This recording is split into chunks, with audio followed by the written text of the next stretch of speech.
All right, so it's 7 o'clock on Monday, March 7th, 2022, and I'll call the meeting to order for our Adelaide Metcalfe Council meeting. Is there any declaration of pecuniary interest or general nature thereof? Seeing none. Before we get into the minutes of the previous meeting, I just want to say welcome everyone back to the township office. For the ones that are sitting around the table in the horseshoe today, it's great to have everybody back as a hybrid meeting. On the screen in front of us and on YouTube, as you can see it on Zoom, which is live on YouTube, we have our clerk, Mike Barnier, and then two of our councillors, Councillor Clark and Councillor McKinnon. Welcome to them as well. It's very different to be back in person. It's been over 2 years since we've been in this building for a regular council meeting. Our last regular council meeting was March 2nd, 2020. And a lot has changed in those 2 years. We have, well, Morgan, for instance, our CAO. This is your first in-person council meeting with council, and Johnny, our treasurer as well. And Mike, we'll get you in here as clerk for your first meeting in person as well. This is it's great to be back, and hopefully we can get everybody in the same room soon, and hopefully we can get the public participation as well in the gallery. Before we get to those minutes, what I'm going to do is I'm going to ask Johnny if you could just push your microphone there, and then the camera should rotate around. There's Councillor Brody, and then our Public Works Manager, Coulter, and Johnny Ferreira, our treasurer, and then Deputy Mayor Hendricks. Want to push your button, and then it should rotate around to you. And everybody can see where we all are. We're in the basement now. Our council chamber upstairs has been changed into offices for better use, and today we'll spread everybody out upstairs as well. So anybody want to say anything before we move into the rest of the agenda? No? Okay. So we have the minutes of our previous meeting, and those are February 22nd, 2022. Mover and seconder for those. Okay, Councillor Brody and Deputy Mayor Hendricks. All those in favor? And that's carried.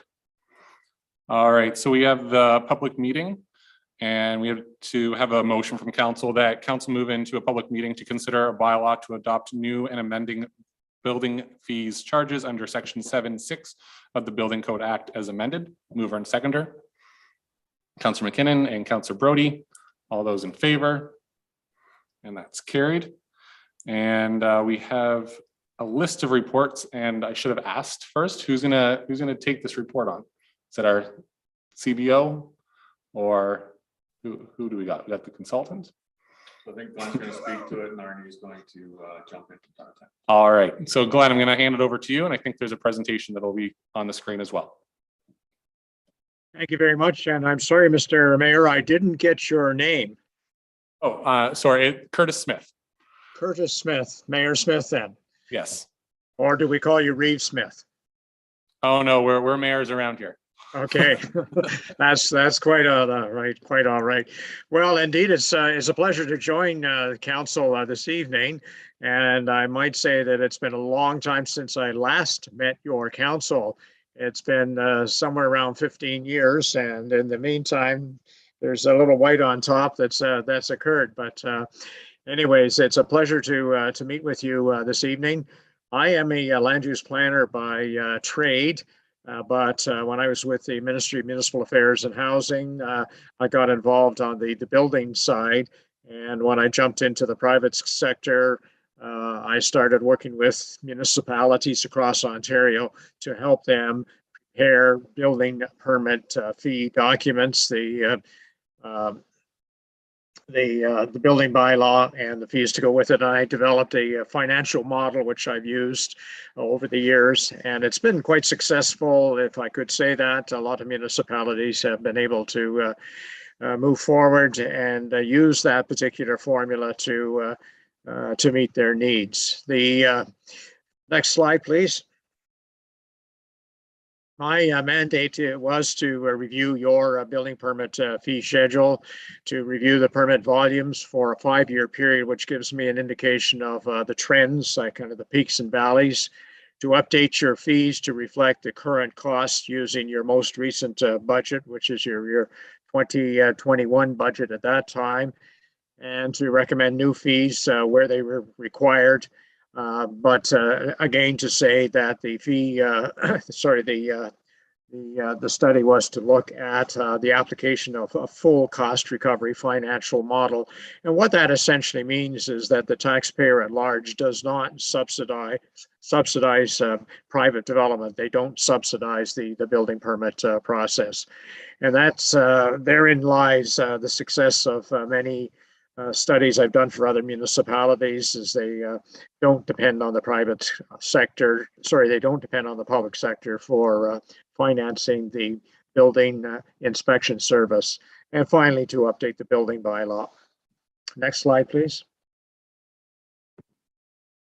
So the legislative framework, or the enabling authority, is the Building Code Act. And under Section 7.2, the Act says that the total fees must not exceed the anticipated reasonable costs to administer and enforce the Act. And the term reasonable is in there because it leaves some discretion to the individual municipality to decide what's a reasonable cost, what's not a reasonable cost. And when I costed the participation of council, one thing I didn't include was the election costs. You have an election this year and there's certain costs involved. Well, that's not a reasonable cost, so that would be excluded. And 7.6 of the Act requires that public notice be given and that a meeting is required for a proposed change in fees or new fees. Next slide. So the general intent of the legislation is to ensure accountability and transparency.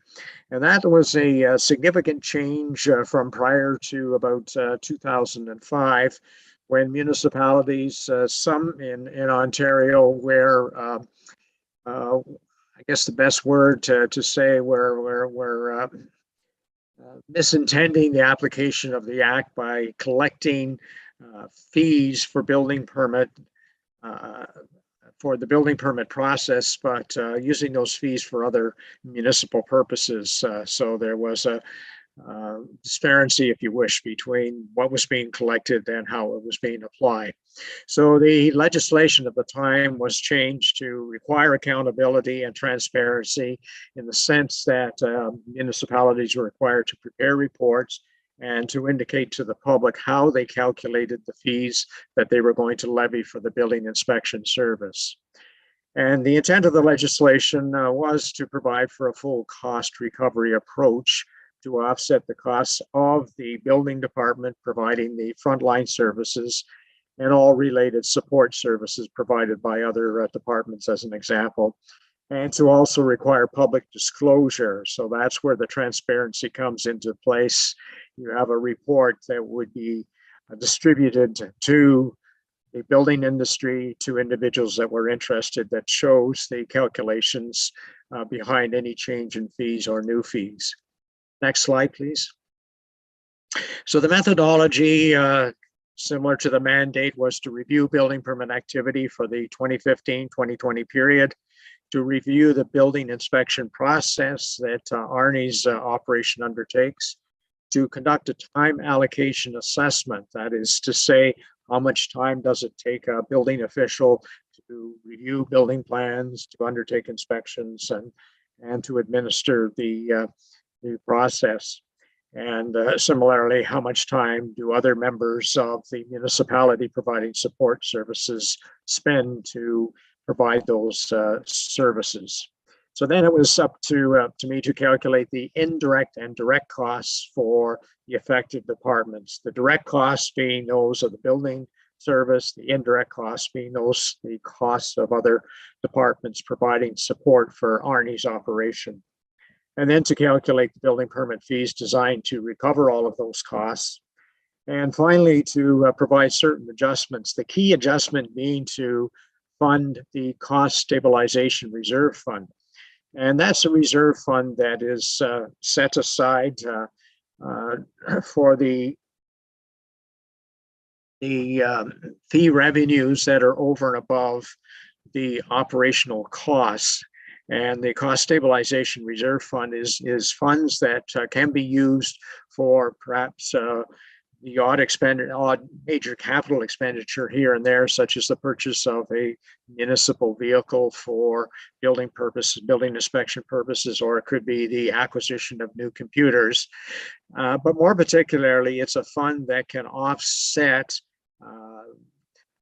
the difference between the operational costs and the building permit fee revenues in years where the fee revenues are less than your operational costs. So you can draw down the reserve fund to fund that differential where you have, as I say, a year that has very low fee revenues. And again, the purpose of that is to avoid dipping into municipal property taxes to pay for the service. Next slide, please. So here's the building permit process, and the process that's undertaken in Adelaide Metcalfe by Arnie's operation is very, very similar to many other departments across the province, many other building departments across the province. So the key difference, and to your advantage as a municipality, is that Arnie's operation is almost entirely digital or electronized. In other words, there's very little direct interfacing with the clients. And what happens instead is everything is done digitally, and it's a much faster, much more effective process. So the phase one is the application submission, where the application for the building permit is received online. The application review is phase two, and that's essentially the review of the building plans that are submitted electronically to Arnie. Phase three is the issuance of the permit. And usually that's where the building permit fees are collected and other fees such as development charges. And phase four, which is the most important phase, and that's the inspections, because that's where you get value for money. That's where you get the building official determining whether the construction complies with the building code, and therefore whether it's safe construction, it's durable, and will meet the lifespan expected for that type of construction. And phase four, incidentally, is the phase that takes up the most time, because we've got, for example, 10 inspections required for a single detached dwelling. Next slide. So the fee structure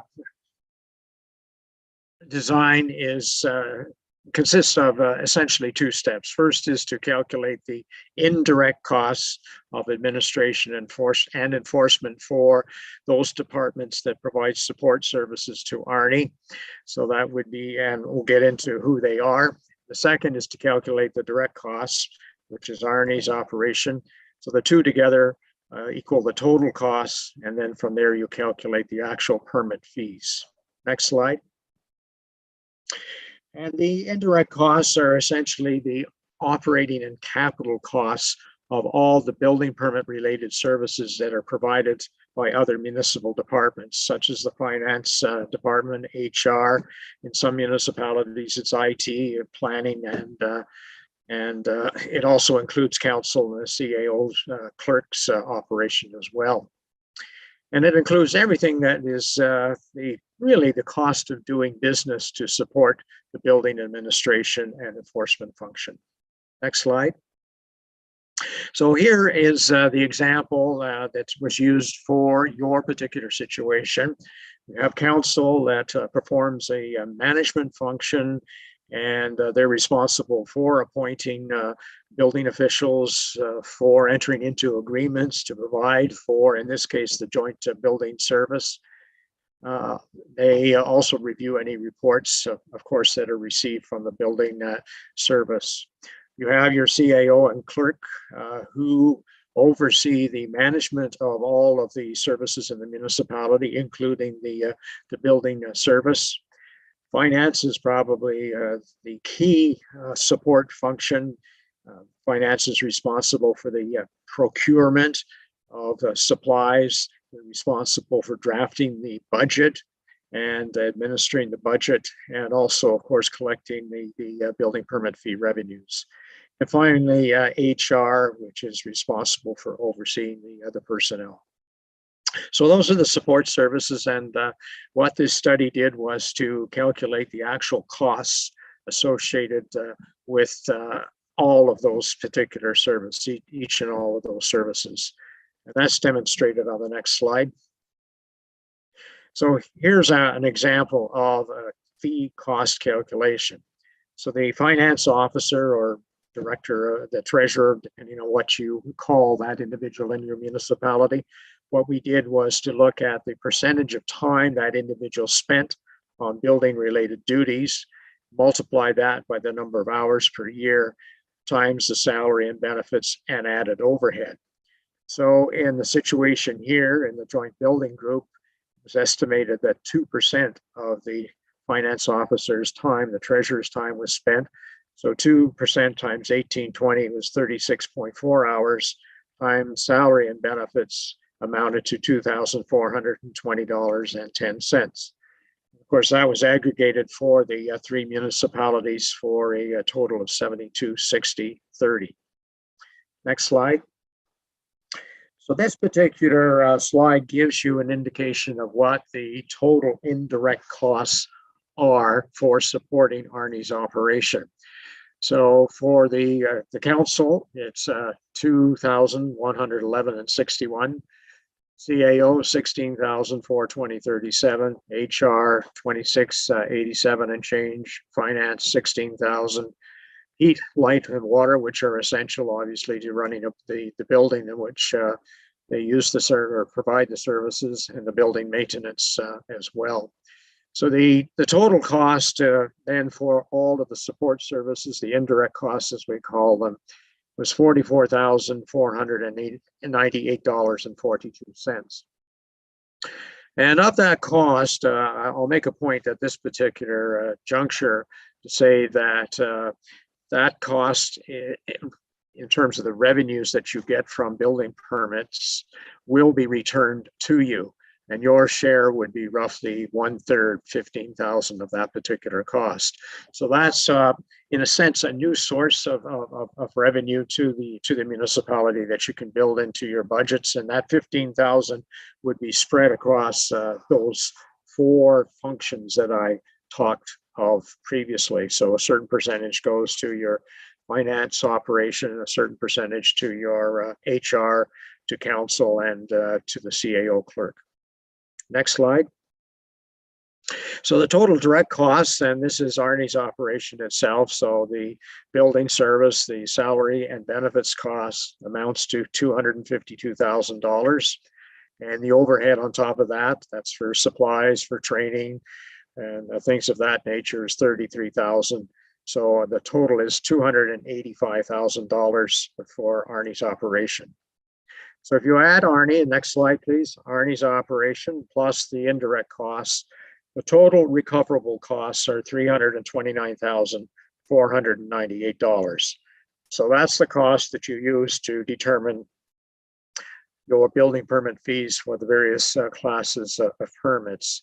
And that's the cost that represents full cost recovery for the operation of the building service and the support services in Adelaide Metcalfe.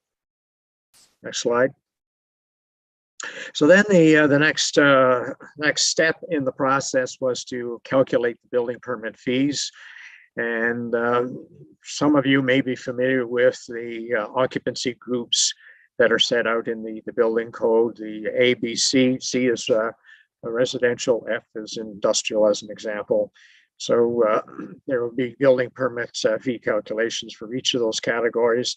And then there are other types of building permits for change of use, for demolition, for alternative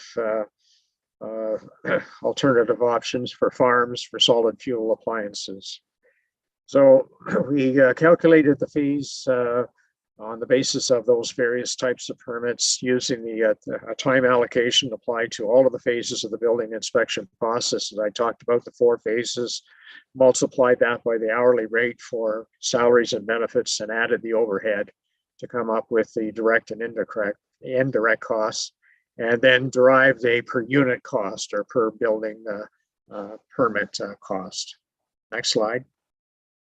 So this gives you a sample calculation for the type of permit that you're probably most familiar with for a single detached dwelling.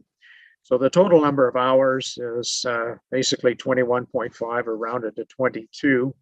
And just to give you an idea, the average across Ontario from other municipalities I have prepared these reports for goes anywhere from about 18, 19 hours to 25. And the difference being maybe the experience that individual municipalities have or how they do their business. So in any case, in your situation, the cost, the salary cost for the total number of hours amounted to $12.69 and 61. That's the calculation. And the total overhead costs, which is divided amongst the number of permits that are on average issued over the 5-year period, is $90.47. So those are the total direct costs, those two, and added to that are the indirect costs of the support services, which work out to $122 per permit for the administration component and $1.32 for the legal component. So the base cost then of providing a single covering the cost for the processing of a single detached dwelling is $1,483.40. So that's transferred to the next slide, where we make the adjustments. So the next slide, please. So I apologize for the font size on this particular slide, but this is where it really all comes together. And I like to refer to you to row 2, which again is that's the row that deals with the most common type of permit, the single detached dwelling or low density residential. So in column B, you can see that 1483 and change that I showed in the calculation. And then the first of the adjustments is what I call a cross subsidy. We recognize that there are a number of permit types, such as permits for decks and small repairs and things of that nature. And if municipalities were to charge the full cost of providing the service for those for those types of permits, we would get much resistance from the public and a tendency not to apply for permits.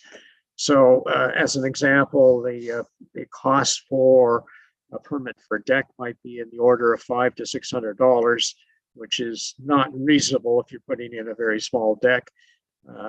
So the differential between what we're proposing and what the actual cost is might be $200 to $300.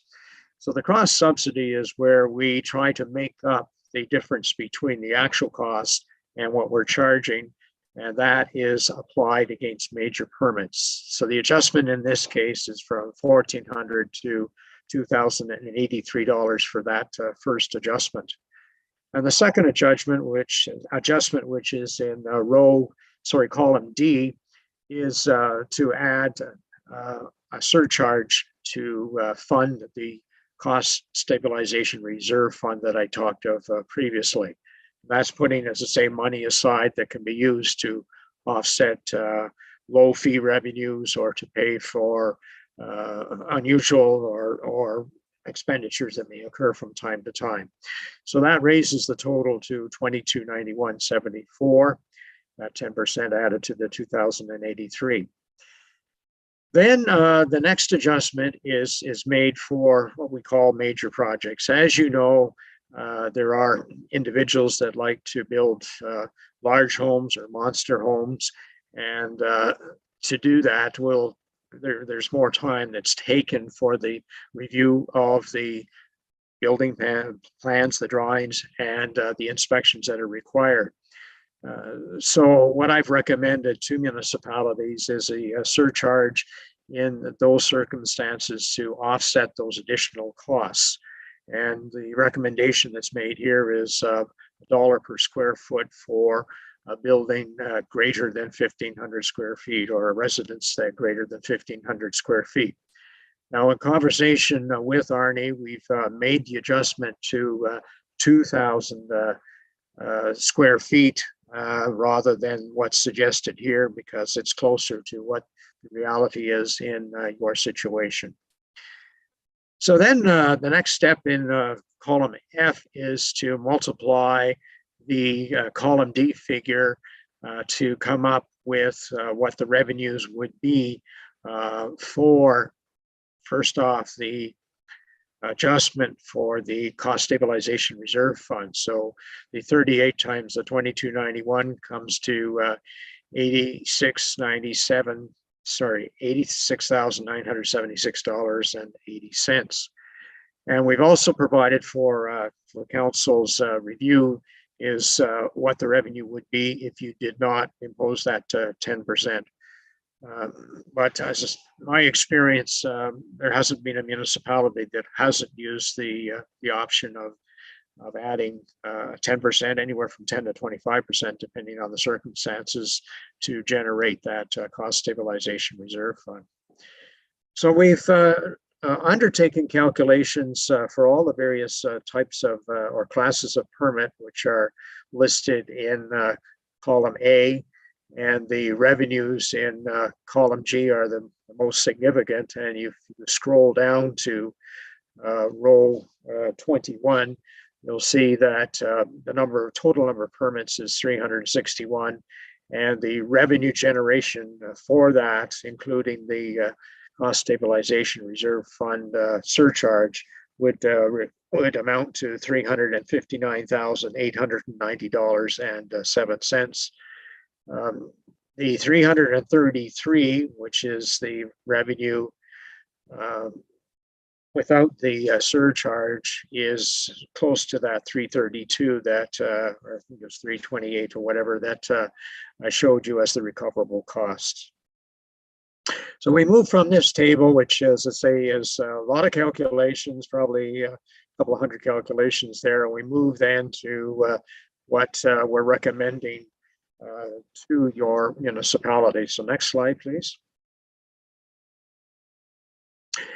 So on the right-hand side is the calculations that I came up with in that table 5.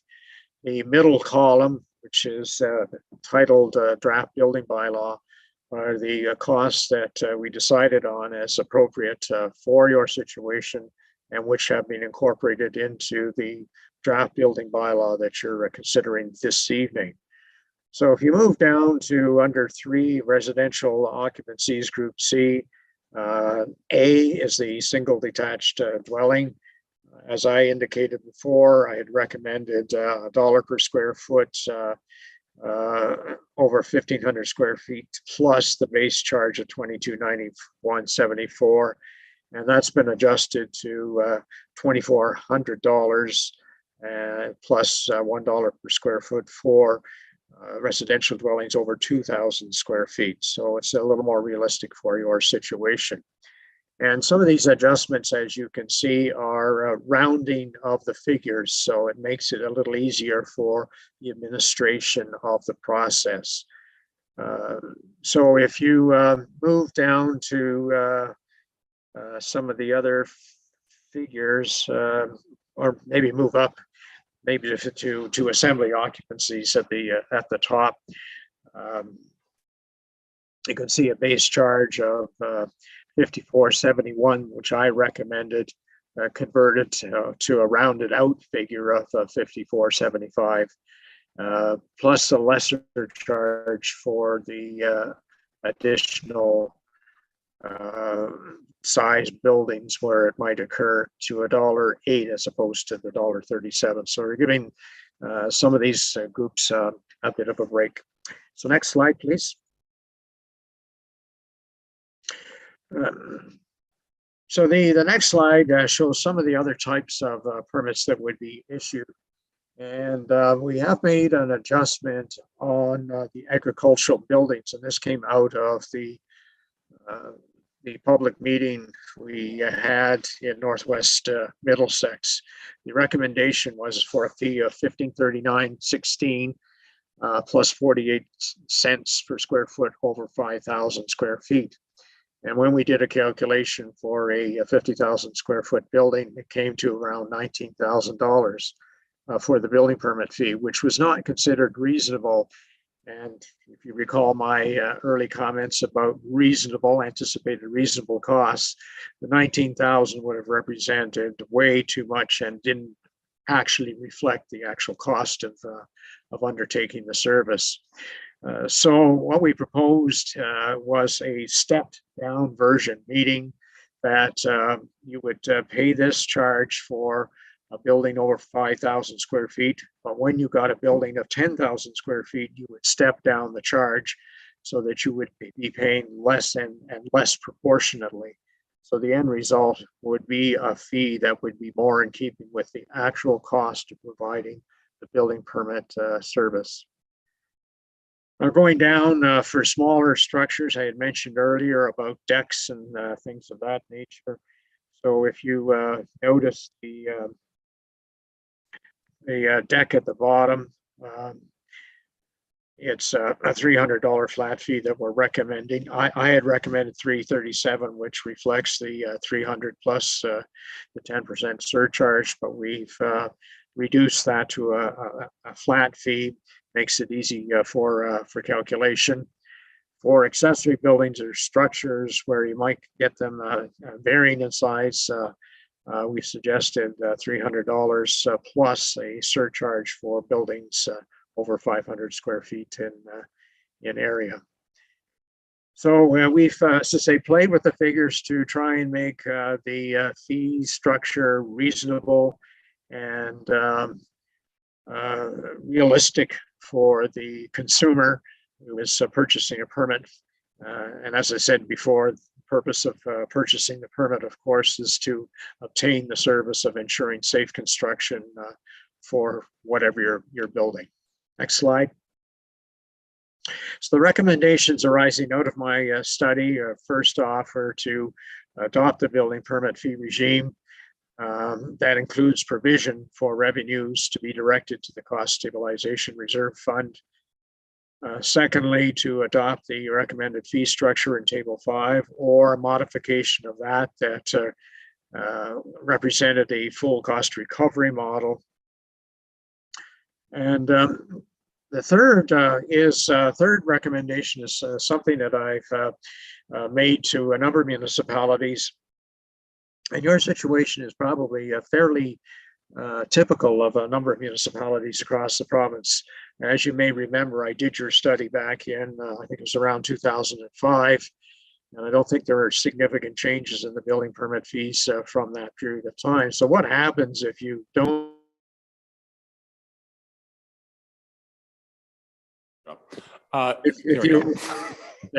If you don't adjust those fees, the difficulty is the optics. So you may have a fee of, say, for argument's sake, $1,000 per square foot, and then you wait 15 years or 10 years to make an adjustment, and it jumps up to 2,400, and the public is saying, well, what are you doing? It doesn't make sense, where in fact it does make sense because those are the actual costs. So to avoid that situation, I've recommended to municipalities to use the cost consumer price index, the CPI, to make adjustments on an annual basis. So that does two things. One is it ensures that your revenues keep up with your costs. And secondly, it ensures that that the actual fee itself is reasonable and doesn't distort the optics, if you wish, of sudden changes over an extended period of time. And the final recommendation is to adopt a new building bylaw. And I worked with Arnie in making changes to the building bylaw to modernize it. So with that, I'm certainly amenable to any questions that you might have, and Arnie's along to also assist in the process. Thank you, Mayor and members of council. Okay, thank you so much, Glenn. Before we go to questions from members of council, Arnie, our CBO, is there anything else you'd like to add at all?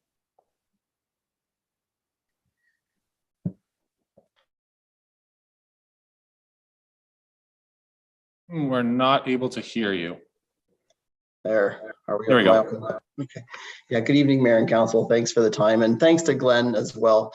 If I can just start with that through the mayor to Glenn and recognize the hard work he's put into this. He's worked with the service group of Southwest Middlsex, North Middlesex, and Adelaide Metcalfe for quite a while now, and spent a lot of time doing doing this study and getting it to where we are today. So a big appreciation to Glenn. He's been doing this for a long time, and he spent a lot of time on this project. So I appreciate that. With regards to the building bylaw, we do have a draft building bylaw we're preparing to take to council. It will include a number of items, including remote inspections, set fines for people building without permits, conditional building permit agreements, amongst other things, just to bring the building bylaws for all 5 of the municipalities that we provide services for to be consistent and up to date. So we hope to bring that to council in April. So that's sort of the status of the building bylaw. Finally, I guess Glenn did make a reference to providing a stepped back or a stepped down increase for large farm buildings, like we do with other large buildings in group A to F occupancies. So we'd like to recommend that. That did come up at North Middlesex Council last week, and we're taking that back to North Middlesex to their next council meeting. And it would be nice to have a consistent rate amongst the 3 municipalities and taking that back to Southwest as well once Adelaide and North Middlesex come to an agreement, or Adelaide Metcalfe and North Middlesex come to that agreement. So we'd recommend that the large farm buildings be stepped back to 18 cents a square foot for buildings starting at 20,000 square feet.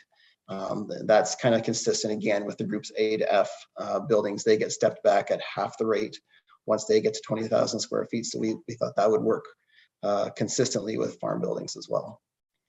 Otherwise, yeah, definitely I'm available for questions and answers right now. Okay, thank you, Arnie. I think I saw Councillor McKinnon's hand up. Yes, through you, Mayor Curtis, to either Glenn or Arnie, whichever would like to respond. Under the comparison list, we have the new manure storage tank. It's going down from 5,413 to a flat rate of 500. Could you just tell me why it would be that much of a decrease? Yeah, through the mayor to Councillor McKinnon, that the original fee that's being reduced was based on square footage. And whether it's a large manure storage tank or a large bunker silo, we don't want to penalize them too much for a building of that size when generally the plans review and the inspection are fairly consistent. So we find whether it's a 50-foot diameter or 150-foot diameter manure storage tank, a set fee is probably the most reasonable way of dealing with those rather than by area of the building. If I could add to that, to the councillor, we recognize as well that agriculture is key to your economic base, and the feeling was that if we could give somewhat of a break to the farm industry, that's an encouragement to maintain stability in your economic base. Thank you, Glenn. And then Arnie, I'm sure that the farming community will appreciate what you've put before us here, and it makes a lot of sense. So thank you. All right, is there any other questions or comments from members of council? Councillor Clark. I just have a question. Maybe I've misunderstood this, but do we require public consultation before we change any of this? Or the fact that you've had public consultation and only one of the partnering meets that test? I'd be kind of surprised, but you can speak to that. Well, if I can respond through the mayor, this evening is that opportunity.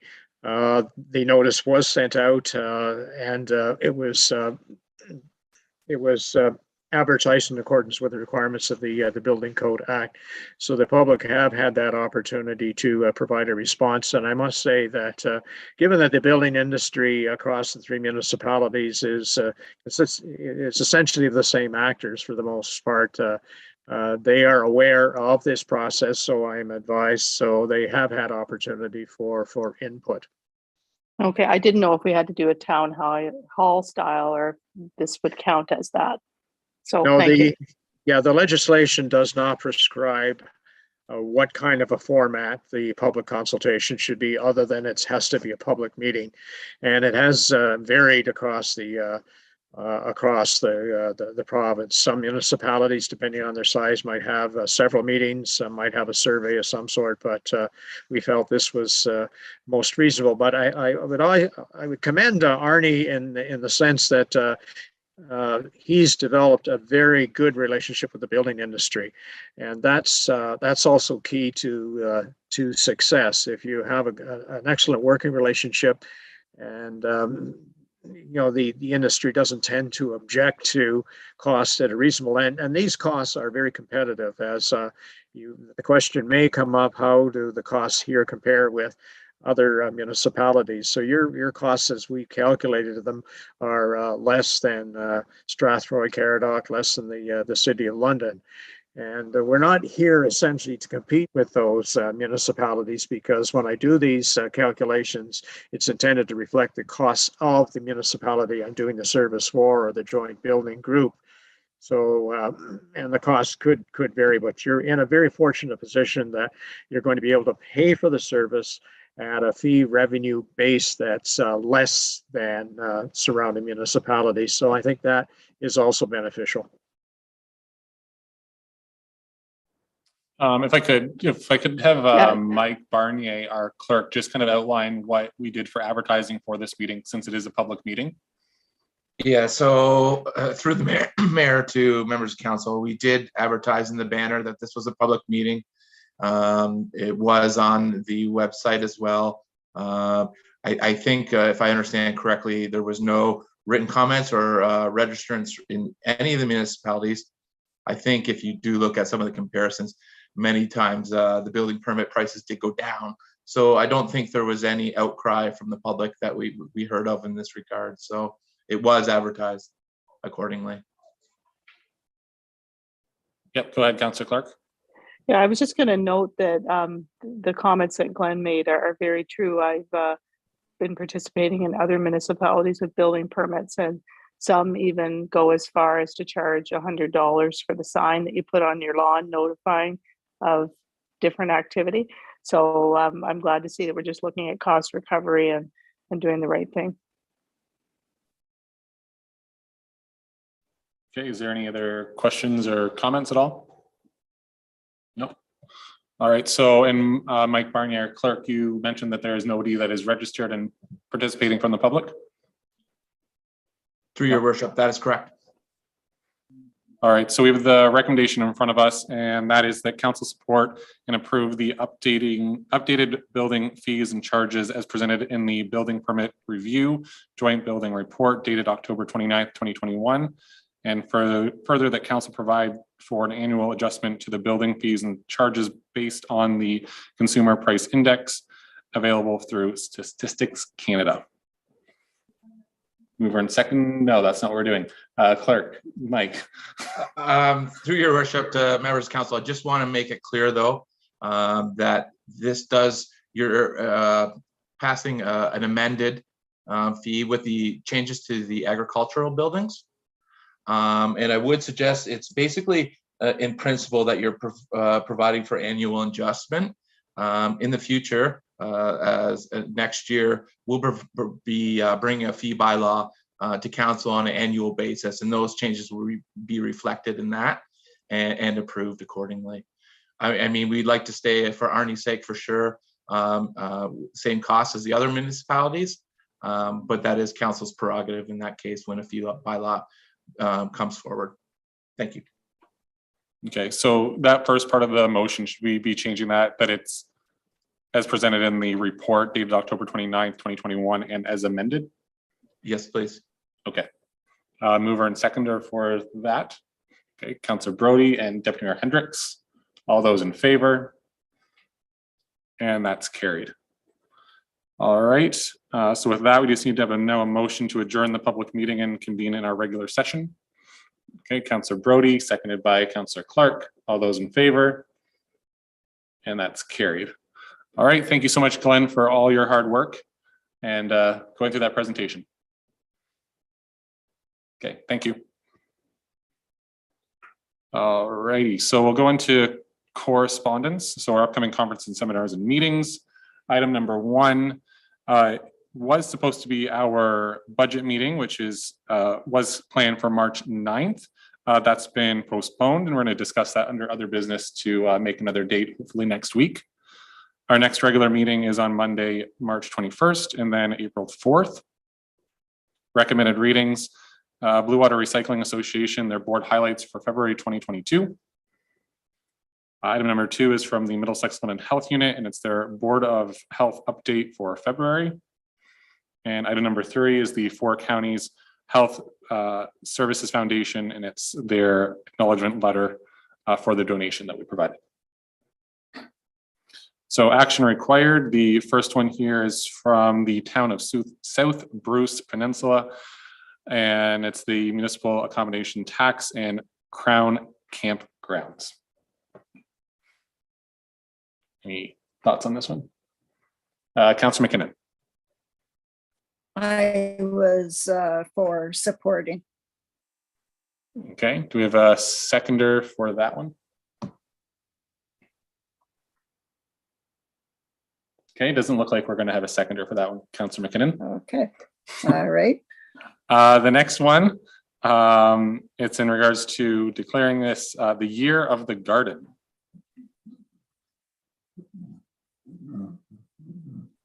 Councillor McKinnon. I was for filing. I think from the look of everybody else's faces that everybody agrees with you. Excellent. Okay, and the next one. This is more fun in person and also on the screen, by the way.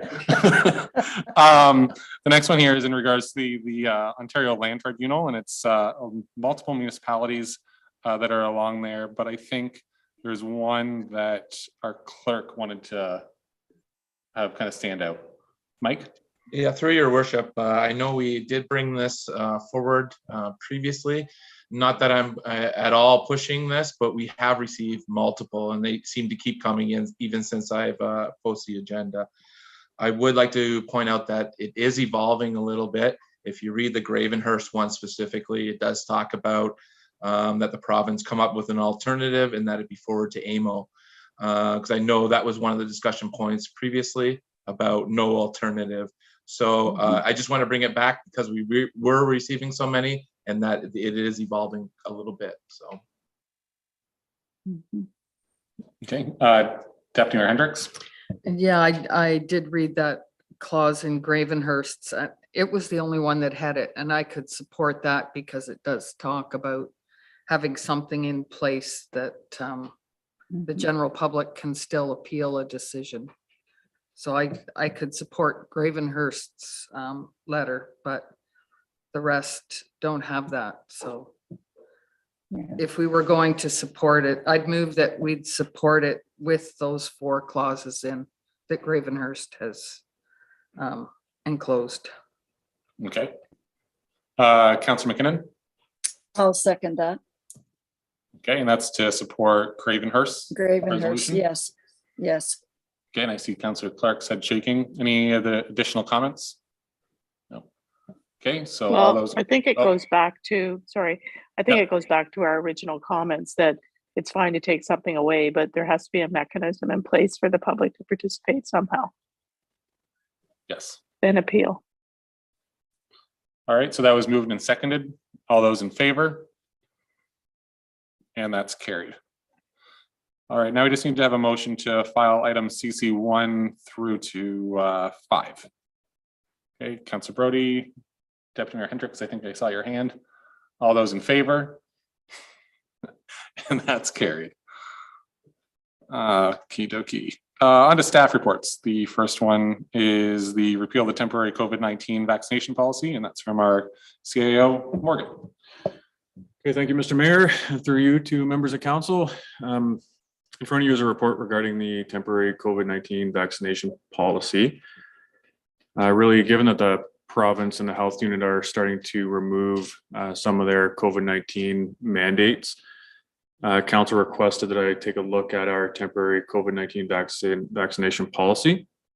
So really, as of March 1st, the province has lifted capacity requirements for all indoor settings, as well as eliminated the proof of vaccination requirements for places like community centers or other sporting events. As we know, the temporary COVID-19 vaccination policy was implemented to assist in combating the Delta variant of COVID-19, and that the Omicron variant is less severe, but can still result in severe disease or hospitalization. We implemented the temporary COVID-19 vaccination policy in response to the Delta variant to reduce our various risks to staff, but also as an organization. I do need to note that we have engaged with staff to understand whether or not there may be any issues internally if we eliminate the temporary COVID-19 vaccination policy. And so far, I haven't heard of any. So in saying this, we'll of course continue to monitor and respond to public health advice as it evolves. We will continue to wear our masks while following all other health measures that are in place. Finally, we do have a number of COVID-19 rapid test kits that are available to staff if they so choose to use them. At this time, I can take any questions from council, but otherwise I'd kindly ask that you adopt the recommendation in the report. Okay, thank you, Morgan. Is there any questions or comments at all? Councillor McKinnon? Through you, Mayor Curtis, to Morgan. Morgan, so just for my own clarification, so the office will be open to the public now, but will there be restrictions on the numbers that can enter the office at any one given time? And two, I guess council will be meeting in person or have a hybrid where we can zoom in if we're not able to get to the meeting in person, but you will remain masked. Is that correct? Yeah, so for your first question, Councillor McKinnon, the number of folks that enter the office, we will not really be monitoring how many folks come into the office until such time that we might have too many folks in the office. So far, we haven't had to deal with that at any point in time throughout the pandemic. We have generally tried to keep 2 folks coming into the office at a time, but I don't even think I've seen more than one person, one member of the public at a time. So the only thing that people will really be required to do is to self-screen, make sure that they're going through that checklist so that they're aware of their circumstance. Your second question was about wearing masks in the office. So yeah, of course, we still wear masks in the office when we're moving around and unable to keep the 3 meters separation from one another. When staff are working quietly in the office, they are able to take their mask off. Here in the council chamber tonight, we are all at least 3 meters separated. So there's no issues in my mind that I understand around wearing masks. So we'll continue to do that until such time that we hear from the province regarding their masking mandates. And could I just ask one further question, Mayor Smith? Yeah, go ahead. Through you to Morgan again. If we see that we have to be in a lockdown situation again, then we will just reinstate this COVID-19 policy. Would that be correct?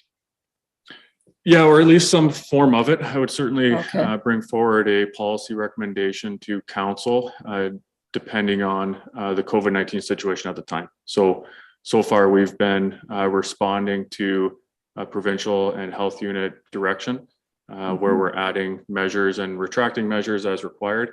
So we'll continue to do the same thing. Okay, thank you. Okay, Councillor Clark.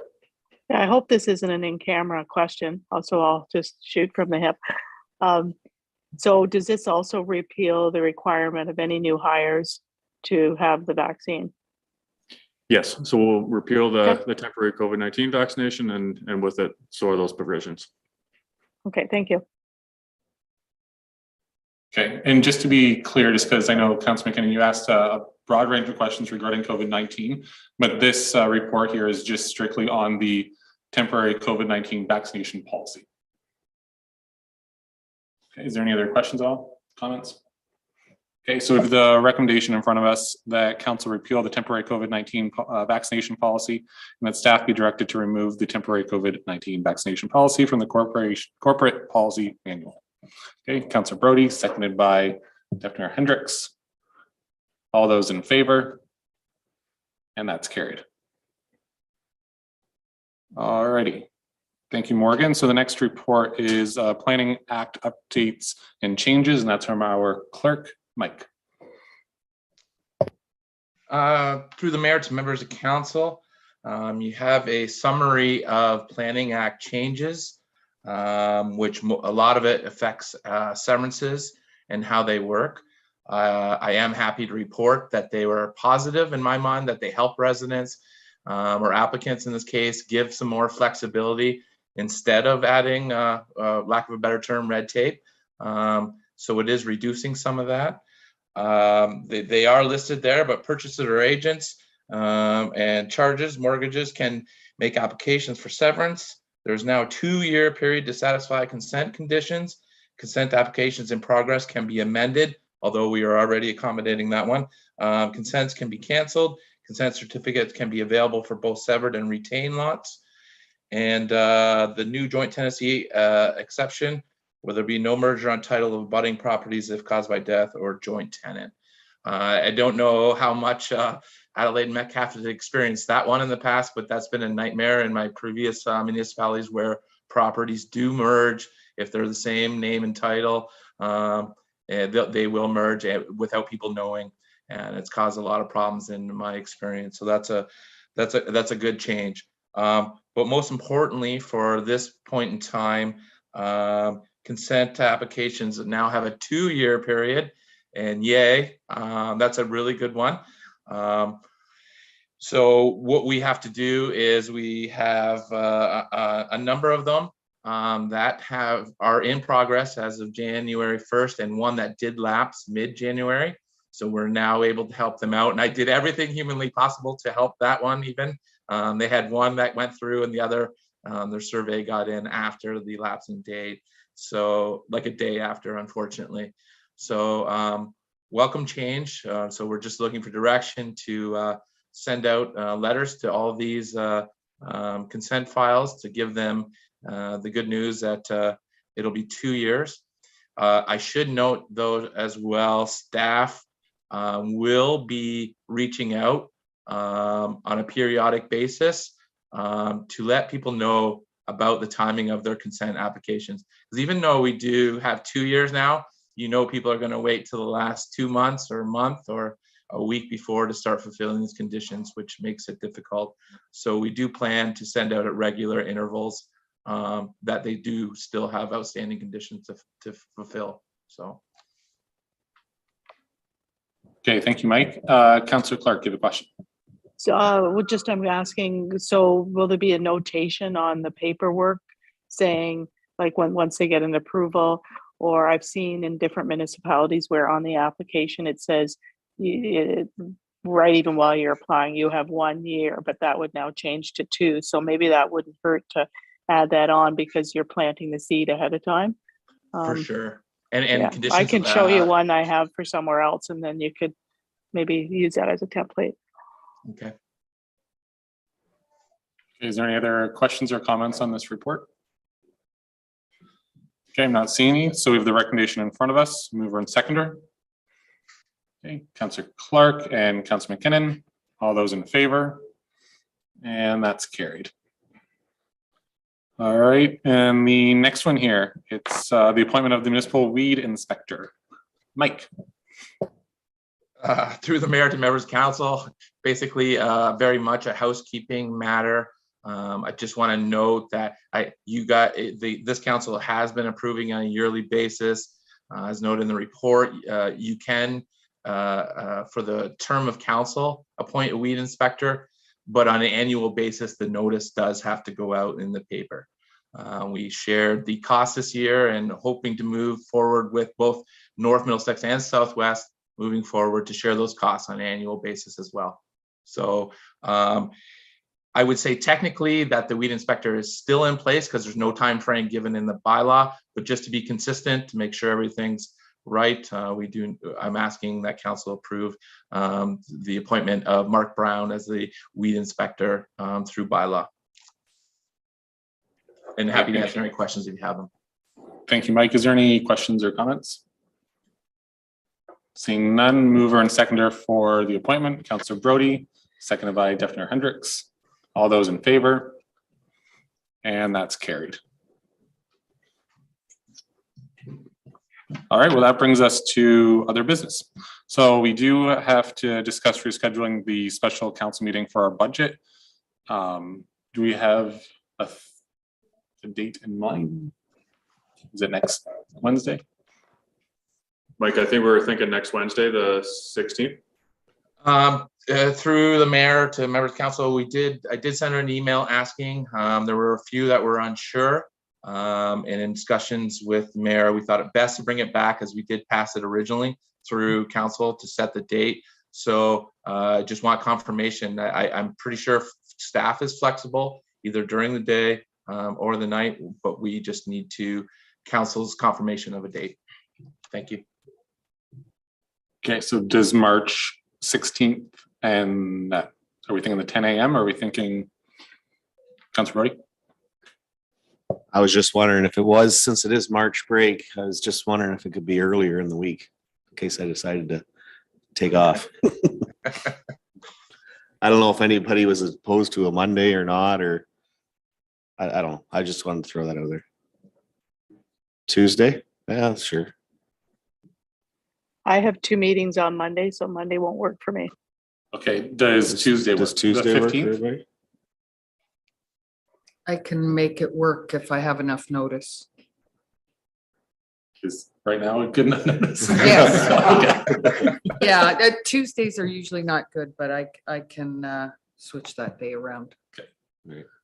So how does March 15th at 10 or 10? Does that sound good? Yep.